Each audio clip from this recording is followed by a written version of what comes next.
흔들리지 않는 삶이라는 제목으로 우리 말씀을 묵상하도록 하겠습니다.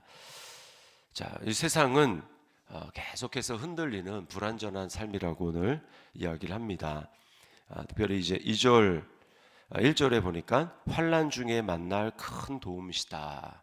그러니까 이제 우리가 세상은 환난 가운데 있다라는 거죠. 그래서 2절에 보니까 어떤 환난입니까? 2, 3절은 자연의 어떤 자연재해, 자연의 두려움을 이야기를 합니다. 땅이 변하든지, 여기 변한다고 했는데 이거는 땅이 흔들리는 지진을 이야기를 합니다. 지진이 나죠. 또 산이 흔들려 바닷 가운데 빠지든지, 산사태, 산이 흔들려서 사태가 나서 이제 쫙 흘러내려 바다로 빠지는 이런 엄청난 자연의 재해를 이야기를 합니다. 그런가 하면 3절에 보니까 바닷물이 솟아난다. 이제 뭐 우리가 쓰나미를 보면 바닷물이 평소보다 엄청나게 높이 일어나지 않습니까? 이런 엄청난 이 자연의 재해와 두려움이 있습니다. 자, 그런데 3절 끝에 보면 뭐라고 합니까? 우리는 두려워하지 아니하리로다. 이렇게 이야기를 합니다. 자, 그리고 뿐만 아니고요. 이 세상이 이제 흔들리고 요동한다라고 하는 것은 자연재해뿐만이 아니라 사람들과 사람들 사이의 싸움, 나라와 나라 사이의 전쟁으로 인해서 이 세상은 요동하고 흔들린다고 이야기를 합니다.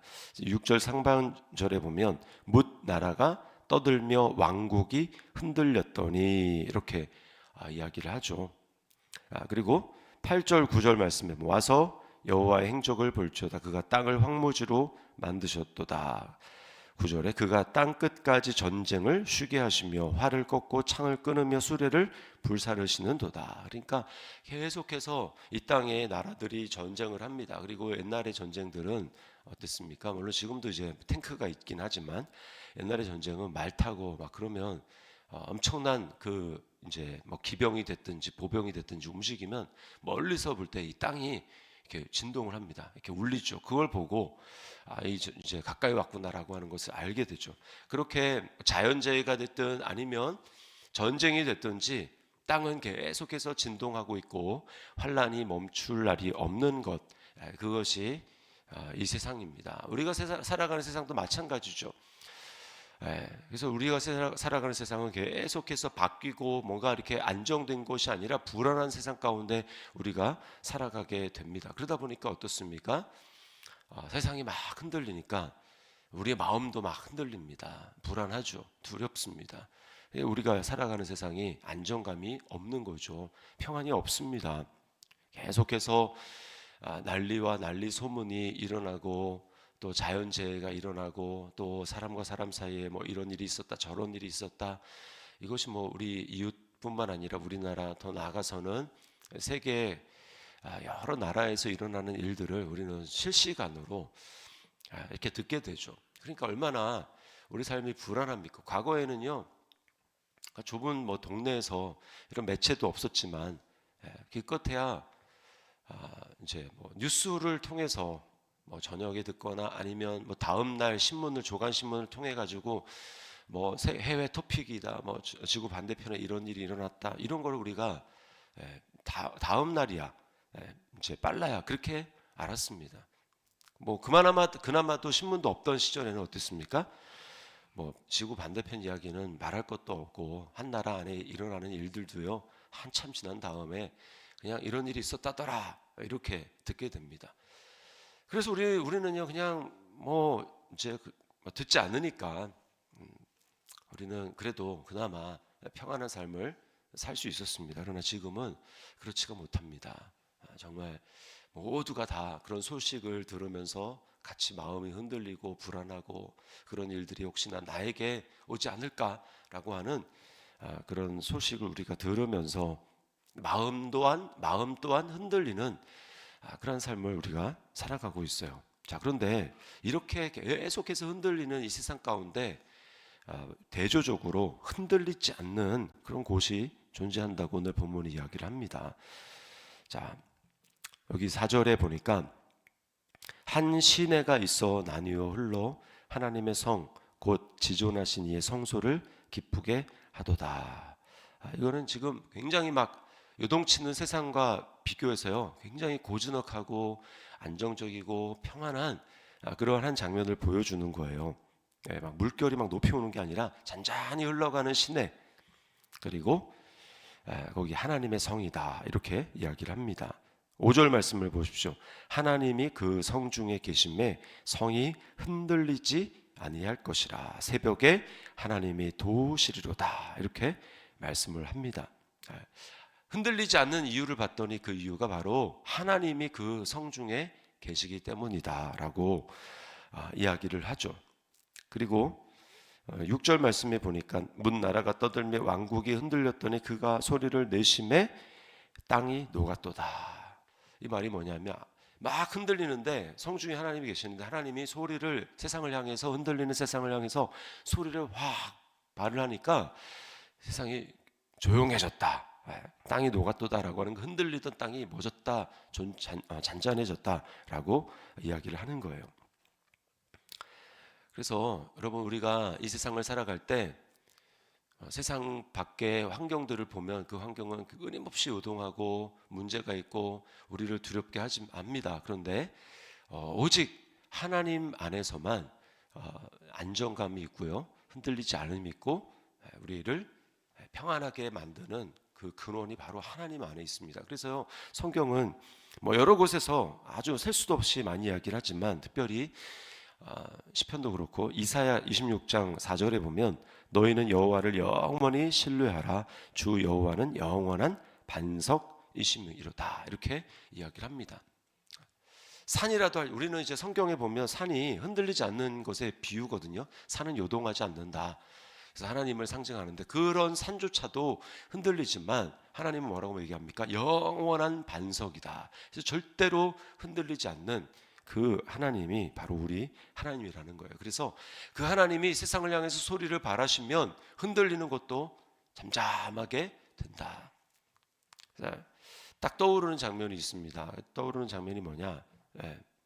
예수님과 제자들이 배를 타고 갈릴리 호수를 통해서 저 건너편으로 건너가게 될 때 그때 어떻습니까?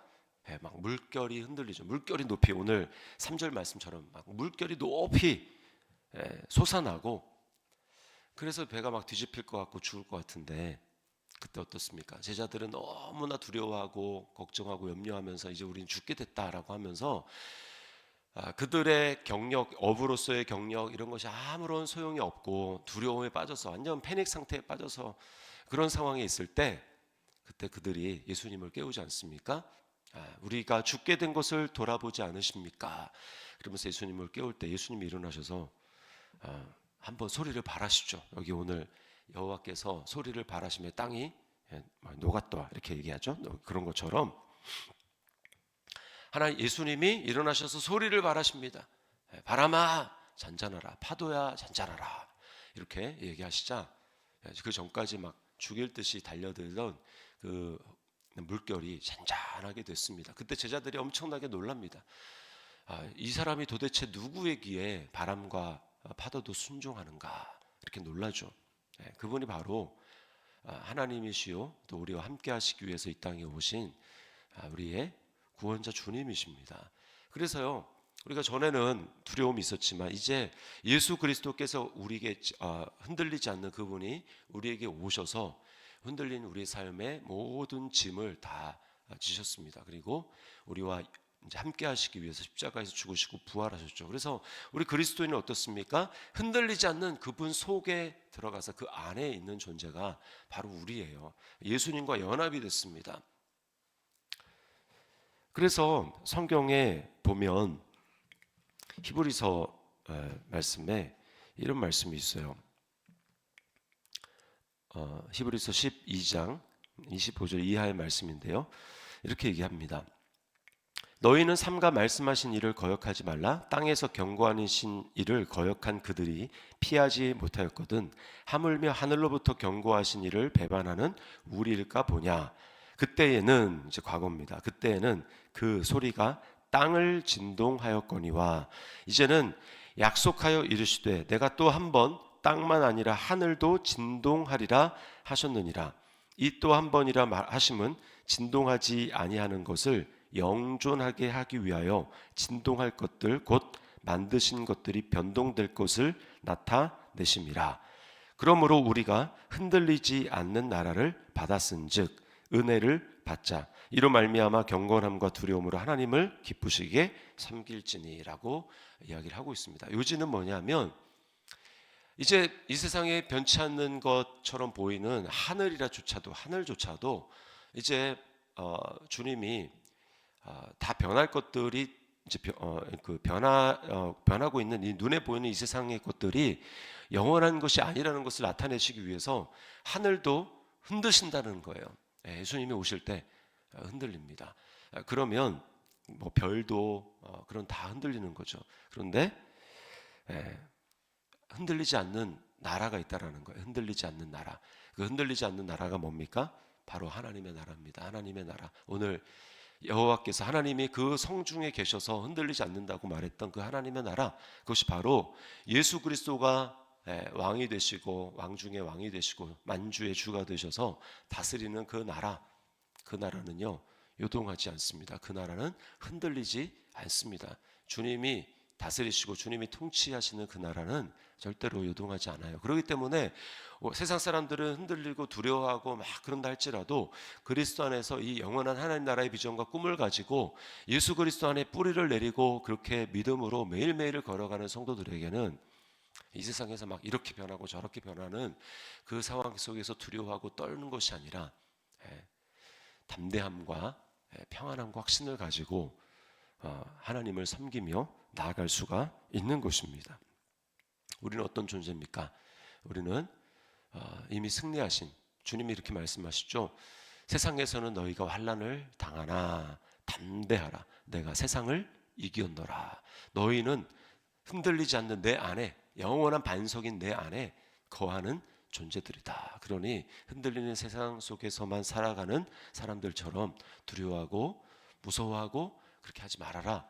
평안을 누려라 라고 주님이 말씀하시는 것입니다. 그러므로 진짜 평안은요 예수 그리스도 안에서만 우리가 누릴 수 있는 거예요. 왜? 우리는 흔들리지 않는 나라를 받았기 때문에, 진동치 않는 나라를 받았기 때문에 그렇습니다. 그래서요 우리가 흔들리는 이 세상 가운데 요동하지 않는 삶을 살기 위해서 우리가 기억해야 될 것은 나는 예수 그리스도와 함께 두려워하던 그런 나는 죽었구나.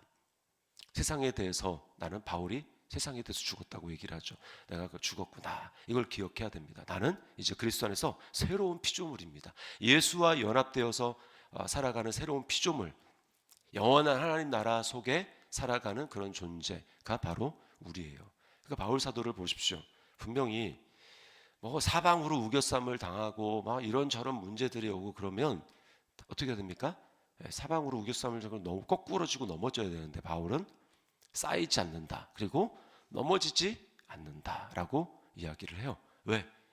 내 안에 능력이 힘이 크심이 나에게 있지 않고 그분에게 예수 그리스도에게 있기 때문에 나는 절대로 포위당하지 않는다. 나는 절대로 거꾸러뜨림을 당하지 않는다라고 이야기를 하는 것입니다. 그리고 날마다 그리스도 안에 있음을 기억해야 됩니다. 내가 예수를 믿었다 그러면 예수 빼놓고 나 혼자 고아처럼 살라고 부름받은 존재가 아닙니다. 우리 안에는 아까 46편에 뭐라 그랬어요? 한 시내가 있다. 나뉘어 흘러서 하나님의 성소를 기쁘게 한다는 이 시내가 뭡니까? 성경에서 이 물은요 생명을 가르치는 거예요. 이 시내가 우리 안에도 흐릅니다. 그게 뭡니까? 예수 그리스도 영이신 성령님이 우리 안에 계셔서 흘러가시는 거예요. 생수의 강입니다. 생수의 강. 이것이 우리 안에 잔잔히 흘러가기 때문에 늘 우리 안에 평안을 주고 기쁨을 주고 감사를 주고 하나님 나라를 바라보게 하시는 거예요. 그러므로 우리 말씀을 기억하면서 내가 흔들리지 않는 나라, 흔들리지 않는 그 믿음을 받았기에 흔들리지 않는 삶을 그리스도 안에서 살아갈 수 있구나. 오늘 하루도 나의 소유가, 나의 소속이 어디 있는지, 나의 정체성이 어디 있는지 이것을 기억하며 그리고 흔들리는 삶 가운데 흔들리지 않게 살아가는 또 하나의 방법은 하나님의 약속의 말씀을 붙드는 것입니다. 말씀은 흔들리지 않아요. 악인들은 흔들립니다. 왜? 말씀이 없기 때문에 너무 가벼워요. 그래서 시편 1편에 뭐라고 합니까? 악인들은 그렇지 아니하며 오직 바람에 나는 겨와 같도다. 그냥 다 날아갑니다. 그러나 복 있는 사람은 어때요? 말씀의 뿌리를 내리니까 여호와의 말씀을 즐거워하여 주야로 그 말씀을 묵상하니까 어떻게 됩니까? 시냇가에 깊이 뿌리를 내려서 흔들리지 않습니다. 그러므로 우리가 그리스도 안에 있음을 기억하고 또 세상에 따라서 세상에 흔들리는 그런 세상의 사조, 철학, 유행 그것을 따라가지 않고 우리 변치 않는 하나님의 약속의 말씀에 깊이 뿌리를 내리고 오늘도 그 말씀 시편 46편의 이 말씀을 붙잡고 다 두려워하고 떨리고 막 이래야 된다 저래야 된다 어떻게 하나 막 이렇게 두려워할 때 우리 말씀을 딱 붙들고 흔들리지 않는 그런 믿음의 삶을 오늘 살아가고 승리하는 저와 여러분이 될 수 있기를 주님의 이름으로 축원합니다.